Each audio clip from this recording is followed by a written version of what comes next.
Hello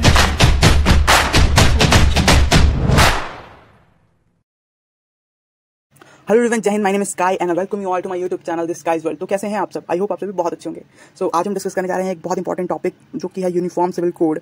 ये बहुत ज़्यादा न्यूज़ में बना हुआ है एंड आपने रिसेंटली देखा होगा हमारे प्राइम मिनिस्टर वो भी इस चीज़ को बहुत ज़्यादा सपोर्ट कर रहे हैं। समान नागरिक संहिता, इसको लाने का क्या मतलब है एंड इससे क्या चीज़ें हम लॉन्ग टर्म में देख सकते हैं, सभी चीज़ों को एनालाइज करेंगे। So let's get started. तो इस चीज़ को जानने से पहले हमें ये जानने की जरूरत है कि यूनिफॉर्म सिविल कोड होता क्या है।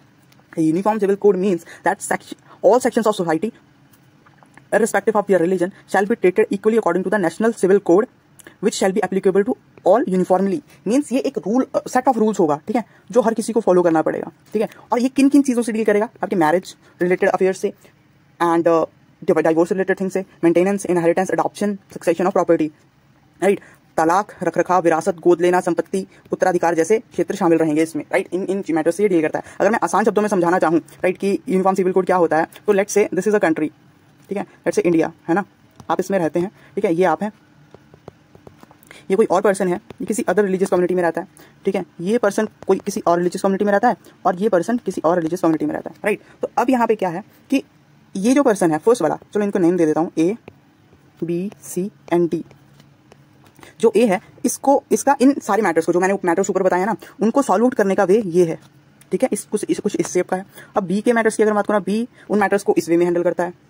अगर मैं सी की बात करूंगा, सी उन मैटर्स को इस वे पे हैंडल करता है और जो डी है, डी उन मैटर्स को इस वे में हैंडल करता है, राइट। सबका वे अलग है, बट यहाँ पर क्या है, गवर्नमेंट एक रूल पास कर देगी, राइट। ये सेट ऑफ रूल्स को सभी को फॉलो करना ही पड़ेगा इन मैटर्स को, ठीक है। और आप सभी को तो पता है, अगर किसी सबको एक चीज पे अगर आपने वो करना है ना, राजी करना है, तो वहां पे कॉन्फ्लिक्ट होगा ही होगा, right. So this is the game.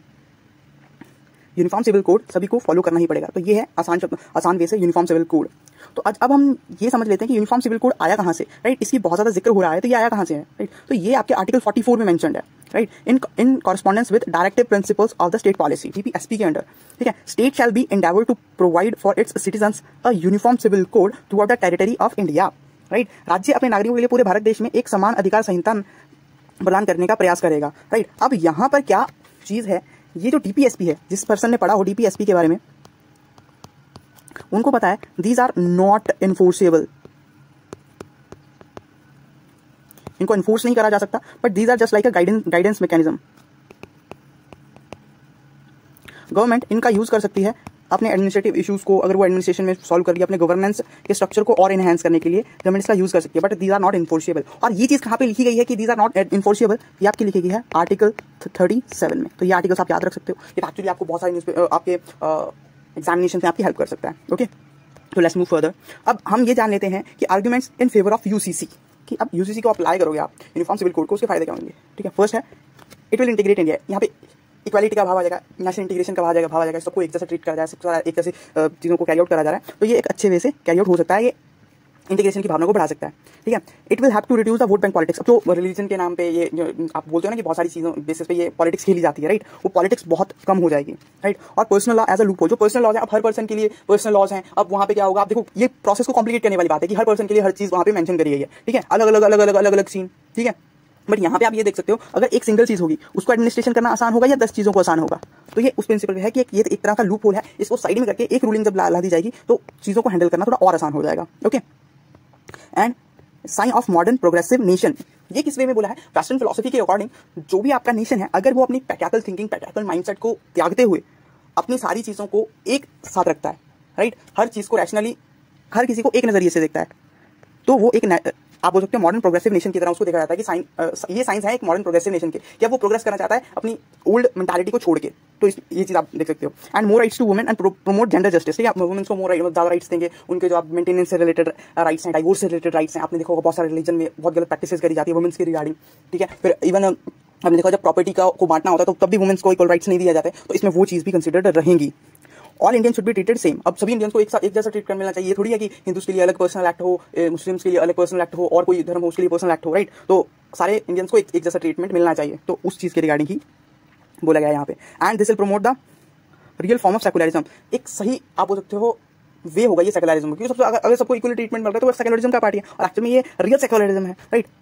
Simplification and rationalism of the legal system, वही चीज़ तो मैंने ऊपर बताई कि अब अलग अलग चीज़ों को हैंडल करना, लीगल सिस्टम में भी कॉम्प्लिकेशंस हैं। जब ये चीज़ लागू हो जाएगी तो एकदम सही एक तर्कतापूर्ण माहौल बन जाएगा इस चीज़ के रिगार्डिंग। अगर मैं हिंदी में बात करना चाहूँ, भारत को एकत्रित करेगा, इसे वोट बैंक राजनीति को खत्म करने में मदद की, पर्सनल लॉ में खामियां हैं, राइट। आधुनिक प्रगतिशील लक्षण, राष्ट्र का लक्षण, महिलाओं को अधिक अधिकार एवं लैंगिक न्याय को बढ़ावा देते हैं, सभी भारतीयों के साथ एक जैसा व्यवहार किया जाना चाहिए, यह धर्मनिरपेक्षता के वास्तविक रूप को बढ़ावा देता है। एक्चुअली कानून व्यवस्था का सरलीकरण एवं तार्किकता, एक्चुअली में वो चीज़ें अप्लाई हो जाएंगी और उसके बाद आपको रिजल्ट्स देखने को मिल सकते हैं। नाउ जो आर्गुमेंट्स हैं तो इस चीज़ के अगेंस्ट हैं, राइट, और इस चीज़ के एकदम से प्रैक्टिकलिटीज को सामने रखते हैं कि इसको अप्लाई करने में क्या क्या प्रॉब्लम फेस करनी पड़ सकती हैं।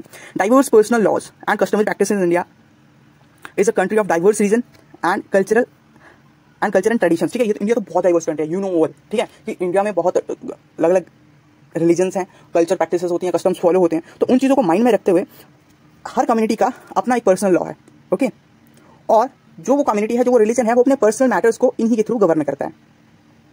बट इसमें एक चीज़ है कि यही जो लॉज हैं, जो मैटर्स को हैंडल करने के लिए उन्होंने रूल्स बनाए हैं, वो रीजन वाइज डिफर करते हैं, सेक्शन वाइज डिफर करते हैं, ग्रुप वाइज डिफर करते हैं। और जो बहुत सारे ऐसे लॉज हैं जो कोडिफाइड ही नहीं है और डॉक्यूमेंटेड भी नहीं है, बट वो सिर्फ ओरल एंड रिटन सोर्सेज पे डिपेंडेंट है कहीं पे, राइट। तो ये एक तरह से बहुत सिचुएशन अजीब सी क्रिएट कर देता है कि अब इन सब चीज़ों के होते हुए सिर्फ एक चीज़ को आपने फॉलो करवाना है सबसे, वो आप कैसे करवाएंगे? This is a issue, this is a challenge here. अगर मैं नेक्स्ट बात करूँ, resistance from religious and minority groups. अब यहाँ पे कुछ प्रेजुडाइसेस बन चुके हैं लोगों के माइंड में, ठीक है। अब वो क्या प्रेजुडाइसेस बन चुके हैं? They view UCC as infringement on their religious freedom and cultural harmony. They fear that UCC would impose majoritarian over homogeneous laws that would disregard their identity and diversity. मतलब जो भी वो चीज़ें इंपोज कर रहे हैं, जो चीज़ें चल रही हैं उनके कल्चरल प्रैक्टिसेस, उनको लगता है कि जो इतने रैशनल, इतने बेसिक वे पे वो इतने होमोजेनियस लॉज होंगे कि जो वो चीज़ें अलग से प्रैक्टिसेस करते हैं उन पे भी ये कटाक्ष हो जाएगा, है ना, और वो अपने प्रैक्टिसेस को फॉलो नहीं कर पाएंगे। और एक और चीज़ है कि जो आर्टिकल 25 के अंडर रिलीजियस प्रैक्टिसेस को फॉलो करने का सीन चला हुआ है, हो सकता है वो भी वायलेट हो। We are not sure about that कि वो वायलेट होगा। अगर चीज़ों को थोड़ा रैशनली देखा जाए, लॉजिकली देखा जाए, तो उसको मिनिमाइज भी करा जा सकता है, राइट। बट यहाँ पे ये प्रेजुडिसेस बना के एक माइंड में फिक्स कर लिया जा चुका है, ओके। अब नेक्स्ट की हम बात कर लेते हैं, lack of political will and consensus. ये तो पहले की बात है, राइट नाउ अगर मैं देखूं तो जो प्रेजेंट टाइम की गवर्नमेंट है वो यूसीसी को लेकर बहुत सीरियस है एंड यूसीसी को अप्लाई करना चाहती है। अब यूसीसी को अप्लाई करने की दिक्कत क्या होती? कम्युनल टेंशन एंड कॉन्फ्लिक्ट्स हो सकते हैं, राइट नाउ अगर सोसाइटी में देखें तो ऐसे टेंशन हो सकते हैं, लोग वायलेट हो सकते हैं। तो इन चीज़ों की वजह से पहले जो भी आपकी बोल सकते हो गवर्नमेंट्स आती थी, वो इस चीज़ पर ज़्यादा प्रेशर नहीं डालती थी, ओके। अब यहाँ पे हम कुछ प्रैक्टिकल डिफिकल्टीज एंड कॉम्प्लेक्सिटीज की बात कर लेते हैं, विच आर, जब आप इस प्रोसेस को फॉलो करोगे तो ये एक मैसिव एक्सरसाइज है। इसमें drafting, codifying, harmonising and rationalising various personal laws और प्रैक्टिसेस को हर वे से आप देखो, ड्राफ्टिंग करना, कोडिफाई करना पड़ेगा, हार्मोनाइज करना पड़ेगा, रैशनलाइज करना पड़ेगा। आफ्टर दैट कहीं ना जाके वो चीज़ एक कंसिडरेशन में आएगी। आफ्टर दिस कंसिडरेशन में लाने के बाद वहाँ पे कंसल्टेशन होगी बहुत लार्ज लेवल पे, बहुत सारे स्टेक होल्डर्स आएंगे, रिलीजियस लीडर्स, आपके legal experts and women organisation और अदर स्टेक होल्डर्स जो सोसाइटी में रहते हैं, वो सब लोग यहाँ पे आएंगे, ठीक है। और ये एक बहुत रोबस्ट मैकेनिज्म चाहिए इस चीज़ की एनफोर्समेंट के लिए, अवेयरनेस जनरेट करने के लिए, और इस चीज़ को इंश्योर करने के लिए कि लोग उनके साथ कंप्लाई कर रहे हैं, एक्सेप्ट कर रहे हैं यूसीसी को या नहीं। ये बहुत वाइड प्रोसेस है। इन सब झंझटों को माइंड में रखते हुए लोग नहीं, मतलब बहुत सारी गवर्नमेंट्स यूसीसी को अप्लाई नहीं करने के बारे में सोचती थी, राइट। अब नेक्स्ट बात करते हैं, constitution provisions related to religious freedom and secularism.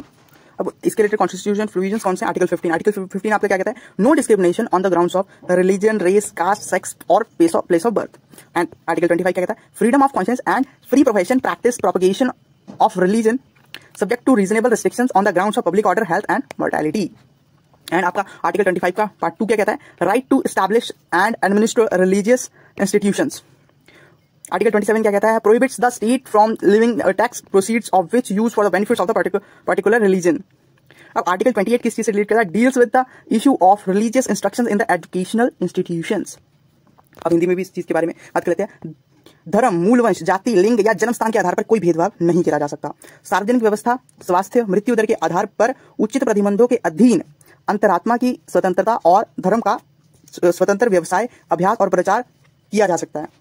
Next is 20 अनुच्छेद 25 का दूसरा भाग, धार्मिक संस्थाओं की स्थापना एवं प्रशासन करने का अधिकार, उनको साबित भी करा जा सकता है और उनको एडमिनिस्टर भी करा जा सकता है। अनुच्छेद 27, राज्य को ऐसा कर लगाने से रोकता है जिसकी आय का उपयोग किसी विशेष धर्म के लाभ के लिए किया जाता है।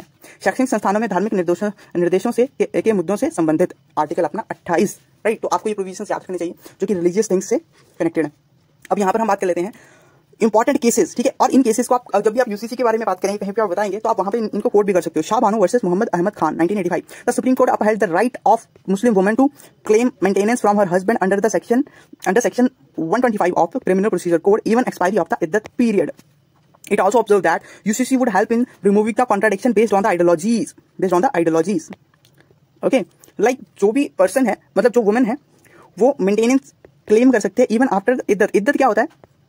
जब मुस्लिम्स में हस्बैंड की डेथ हो जाती है तो 40 डेज का पीरियड होता है। इवन आफ्टर दैट भी यही नहीं है कि इद्दत के बाद वो चीज उसको क्लेम नहीं कर सकती, लाइक मेंटेनेंस के रिगार्डिंग वो मेंटेनेंस क्लेम कर सकती है। इट्स नॉट लाइक कि अगर वो विधवा हो गई तो उसको कोई देखने वाला नहीं है एंड ऑल, ठीक है। तो वो चीज यहाँ पे बता रखी है कि वो मेंटेनेंस वहाँ पे क्लेम कर सकती है।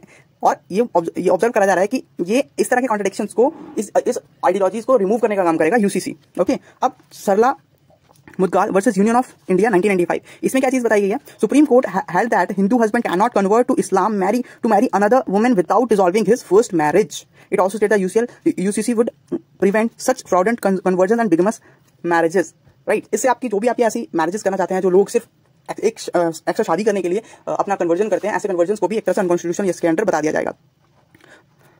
शायरा Bano versus Union of India, the Supreme Court declared that the practice of the triple talaq as unconstitutional and violative of the dignity and equality of Muslim women. Exactly. It also recommended that the Parliament should enact a law to regulate the Muslim marriage and divorces. Right? ये उस time पे recommend करा गया था। अब थोड़ा हिंदी में भी मैं इसको मेंशन कर देता हूँ। सुप्रीम कोर्ट ने आपराधिक प्रक्रिया संहिता की धारा 125 के तहत इद्दत की अवधि की समाप्ति के बाद ही मुस्लिम महिलाओं को अपने पति से भरण पोषण का दावा करने के अधिकार को बरकरार रखा। ओके, एंड अगर सरला मुद्दल बनाम भारत संघ के केस के बारे में बात करेंगे, सुप्रीम कोर्ट ने कहा है कि हिंदू पति अपनी पहली शादी को खत्म किए बिना इस्लाम कबूल नहीं कर सकता और ना ही किसी अन्य महिला से शादी कर सकता है।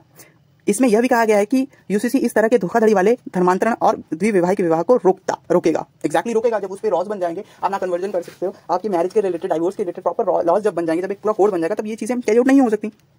शायरा Bano versus Union of India, यहाँ पे क्या है, सुप्रीम कोर्ट ने 3 तलाक की प्रथा को असंवैधानिक और मुस्लिम महिला की गरिमा और समानता का उल्लंघन बताया है। इसने यह भी सिफारिश की संसद को मुस्लिम विवाह और तलाक को विनियमित करने के लिए एक कानून बनाना चाहिए, राइट। उस टाइम पे रिकमेंडेशंस करी गई थी। तो अगर यूसीसी अप्लाई हो जाएगा तो वहां पे कानून बनाने की जरूरत नहीं। आपके इंडिया में, पूरे इंडिया में जितने भी लॉज, जो भी चीजें चल रही है, उनको एक तरह से रेगुलेट करा जा सकता है इसके अंडर।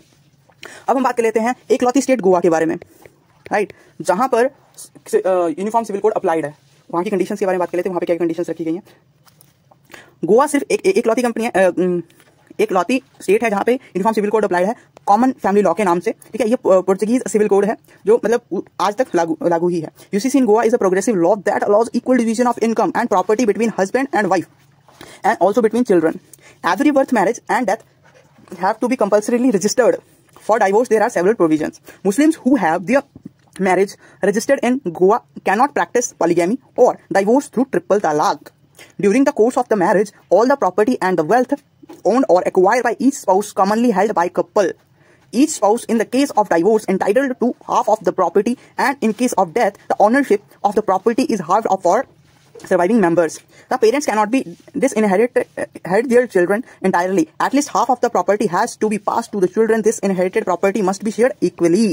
गोवा नागरिक संहिता में अगर हम विशेषता की बात कर लेते हैं, गोवा में यूसीसी एक प्रगतिशील कानून है जो पति पत्नी और बच्चों के बीच आय और संपत्ति के समान बंटवारे की अनुमति देता है। प्रत्येक जन्म, विवाह एवं मृत्यु का पंजीकरण अनिवार्य रूप से कराना होगा। तलाक के लिए कई और प्रावधान है। जिन मुसलमानों की शादी गोवा में पंजीकृत है, वे बहुविवाह या 3 तलाक के जरिए तलाक नहीं ले सकते हैं। विवाह के दौरान प्रत्येक पति पत्नी के स्वामित्व या अर्जित की गई किसी भी संपत्ति आमतौर पर जोड़े के पास होती है, राइट, उसी के पास जाएगी। मतलब उनके पेरेंट्स की जो संपत्ति होगी, दोनों में इक्वली जाएगी। तलाक के मामले में प्रत्येक पति या पत्नी संपत्ति के आधे हिस्से के हकदार हैं और मृत्यु के मामले में जीवित सदस्यों के लिए संपत्ति का स्वामित्व आधा हो जाता है। माता पिता अपने बच्चों को पूरी तरह से विरासत के बेदखल नहीं कर सकते। अपनी संपत्ति का कम से कम आधा हिस्सा बच्चों को देना होगा। इस विरासत में मिली संपत्ति को समान रूप से साझा किया जाना चाहिए। This is all about Goa civil code. I think this is all for this topic. और आपको इस टॉपिक के रिगार्डिंग, क्योंकि अभी हम इस पे कुछ प्रेडिक्शंस नहीं लगाएंगे, जब चीजें कैरी आउट हो जाएंगी और बहुत एक अच्छे वे में क्लियर हो जाएंगी, तब मैं इस पे और वीडियो बनाऊंगा इस चीज के रिगार्डिंग। और इस पे एक काम मैं आप सभी पे छोड़ता हूँ कि प्लीज इस टॉपिक के रिगार्डिंग जो भी आपके सजेशंस हो कि किस वे में चीजों को कैरी आउट करना चाहिए, तो आप प्लीज आप कमेंट सेक्शन में बता सकते हैं। I am done with this thing. मिलते हैं नेक्स्ट वीडियो में एक और टॉपिक के साथ एकदम डिटेल कवरेज लेके। तब तक के लिए bye, take care and Jai Hind. Do make sure to like, share and subscribe my YouTube channel and you can also follow me on Telegram and Instagram. Jai Hind.